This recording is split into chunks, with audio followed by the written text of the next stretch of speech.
On the 17th of May, 1974, my father was driving past Talbot Street towards Parnell Street when 3 synchronised bombings in Dublin went off and 1 in Monaghan, known as the Dublin and Monaghan bombings. This killed 34 people and injured 300 people, and it was the deadliest day of the Troubles in Northern Ireland. Now, the UVF, the Ulster Volunteer Force, claimed responsibility in 1993. Persistent intelligence reports indicates collusion with British security forces. This is due to the level of technical sophistication and expertise previously unseen by loyalist forces. These bombs were detonated 90 seconds between each other. The quality of the bombings in comparison, say, the Republican bombings were military grade and could only be carried out if there was collusion between the loyalist paramilitaries and somebody involved in the security forces in Britain. So, allegedly, intelligence reports show sufficient collaboration between MI5, the Department of Defence, and the Royal Ulster Constabulary, the RUC. I often can't pronounce these words. The Ulster Defence Regiment, known as the UDR. The Glenanne Gang, which is a loose alliance of loyalist extremists involved in both the RUC, so the old police force in Northern Ireland, and the UDR. The Barron Report in 2003 says it's fairly likely that the UDR and the RUC assisted UVF and top echelons of MI5 and the British cabinet. But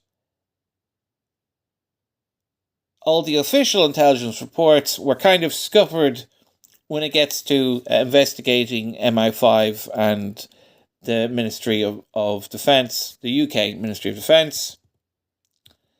So why do they strategically carry out these bombings? Well, there was an Ulster Workers' Council strike.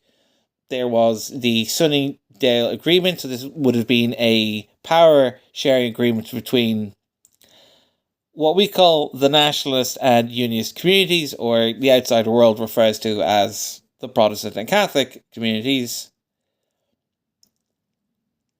And possibly it was carried out to discourage further peace and unity in Northern Ireland. So the people who carried out these bombings would have been very much against the Good Friday Agreement and the current, well, somewhat peace we have in Northern Ireland.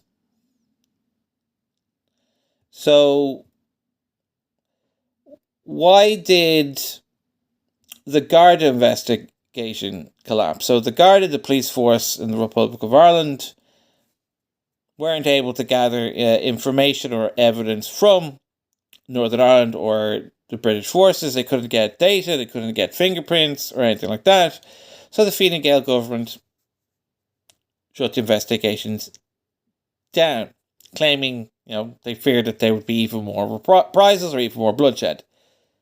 I wouldn't call that collusion with British forces or loyalist, but I would call that cowardice. Like Fine Gael today, or openly colluding with radical Islam in our own country. So if you're going to compare loyalist bombings to Republican bombings, these bombings in particular were carried out to maximise civilian deaths, whereas up until that time, Republican bombings were more about frightening businesses that were connected with these loyalist groups. Now, I'm largely not in favour of Republican violence, but it was reactive to loyalist paramilitaries basically ethnically cleansing Northern Ireland.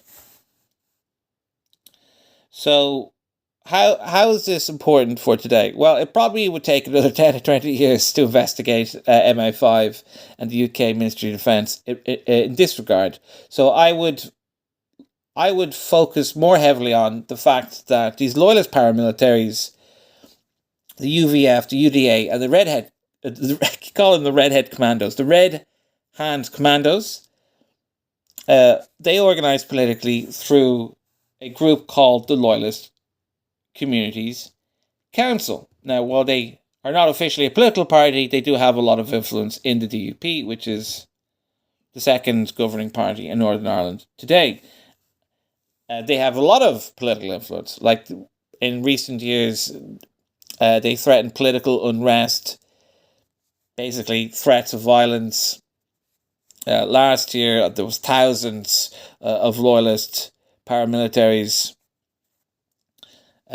coming out and saying, "Hey, if you don't do what we want regarding the Irish Sea border, the Windsor Protocol, they will withdraw the support from the Good Friday Agreement and thus carry out these bombing campaigns again."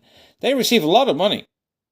These loyalist community groups receive like a €50 million joint fund, and sometimes they spend millions of euro building these massive bonfires where they put up signs saying "kill all Catholics." So we still have to put up with, even though I'm not a Catholic myself, we still have to put up with like a yearly anti-Catholic hate fest every July, and that usually sparks a series of violence afterwards. So it's like, what are you doing, giving £50 million to these paramilitary groups?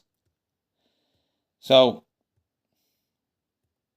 while I wouldn't put big, massive hopes onto opening up these investigations again, we clearly should be defunding the loyalist paramilitary groups, right? Republican paramilitary groups don't get don't get this funding, and I want to get rid of both the loyalist and Republican paramilitary groups. I want to get rid of all the paramilitary groups, right?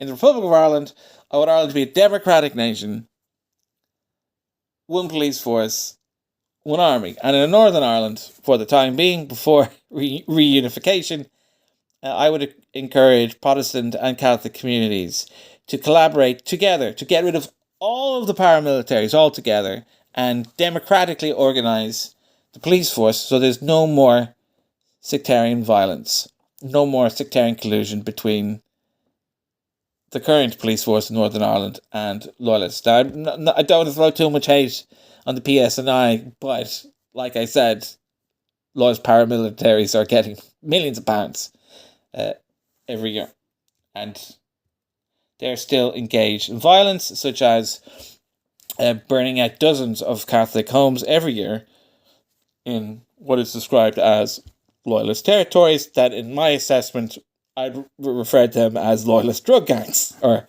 drug dens, right? If you've got a loyalist paramilitary selling drugs in an area, you can't really have Catholics in that neighborhood who are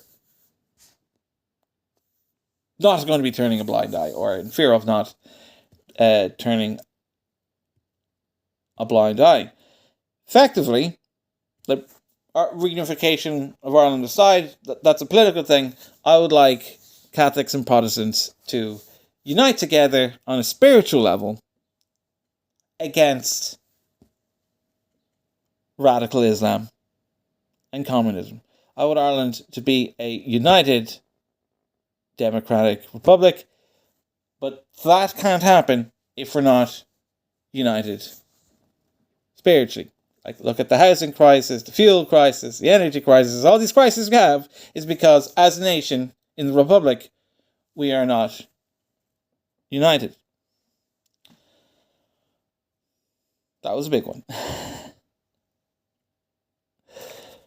So, yeah. What can we do today? I recommend reading the Bible.